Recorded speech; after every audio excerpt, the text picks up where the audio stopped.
in our sort of quest to go see as many camps as we could, I really learned just in the feeling that they were all so completely different. And even though they offered the same things, the feeling was completely different. And when we walked into Runoia, which I think was maybe the first camp that we saw, we walked out and Kes said to me, "That's the camp." I said, "How do you know that's the camp?" And she said, "I just can feel that's the camp." And I have to say, I really felt the same way. And even though it was different than the camp that I envisioned she might go to, a bigger camp, it was the right fit for her. And I think part of it was just the feeling that we got walking around, the girls, and there was this sort of just sense of warmth that we got. And it's really been that way since day one. Katie started because it was something that I had been was recommended to me to look at Camp Runoia. She was shy and thought maybe this would be good to branch out and come to a cozy setting and a little bit apart from home but having that home feeling. And so I think it was a wonderful experience for her. When she came back from camp her first summer, it was just everything was camp, camp, camp, and it was positive and it was great and it was upbeat, and she was counting the days, when she could go back again. I think the friendships and the bonds that you build at camp are, you can't replace those.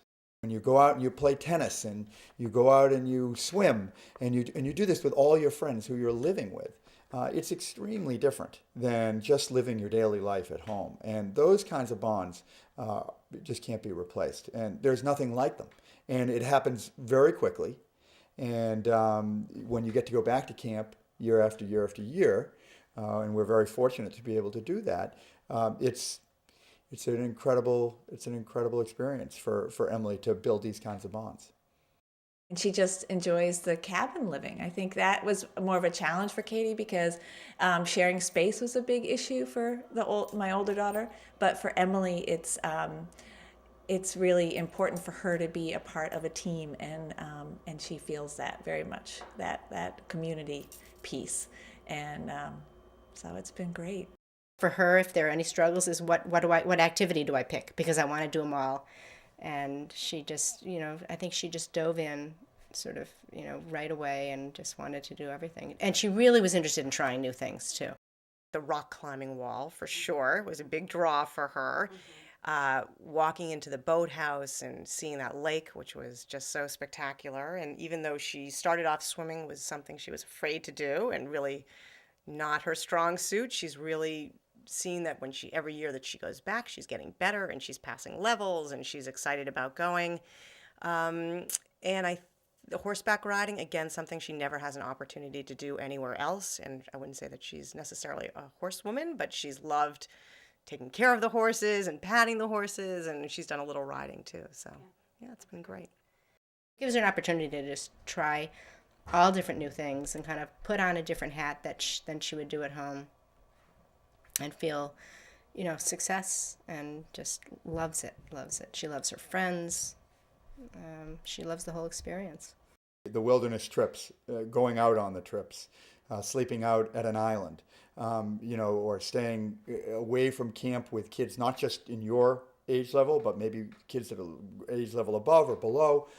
These are just amazing experiences. And I know that as she gets older and is at Runoia, she's going to have a chance to experience more of these trips and more dramatic trips. And I think that is a really critical piece of camping. The vision I have of the first year when I came to pick up Emily, and I thought, I wonder if she's going to be waiting for me, or for us, for my husband and I, and we couldn't find her anywhere. And all of a sudden we see this flash run by us, and she's like, "Hi guys, I'll see you later. I'm going to go run and play tetherball with a friend." So it's the physical freedom, but also the freedom to make decisions and choices about trying new things, but also revisiting some familiar ones. I think it's really important for your child to develop that love of nature. And Emily has certainly had that opportunity. And I love the stories and the sleeping out, and it's just terrific. And, there's nothing like being able to, sleep out and see the stars in a really dark environment and really see the night sky, and hiking. It's just such a great experience. It's good for you, and it's just a wonderful thing to experience with your friends. I think one of the things we did talk a little bit about was to remember that, especially your first summer, probably everybody's there having the same sort of anxieties if you're anxious about things. So try to be really open minded about meeting new people. And if you meet somebody and kind of connect with them, and then you see somebody else who's sort of sitting maybe by themselves or not as involved, to remember what it felt like for you those first few days or even that first hour, and grab that person and say, come on, I just met Jane and she's really great, and what's your name? Just to try and remember to stay really open to different people and different experiences.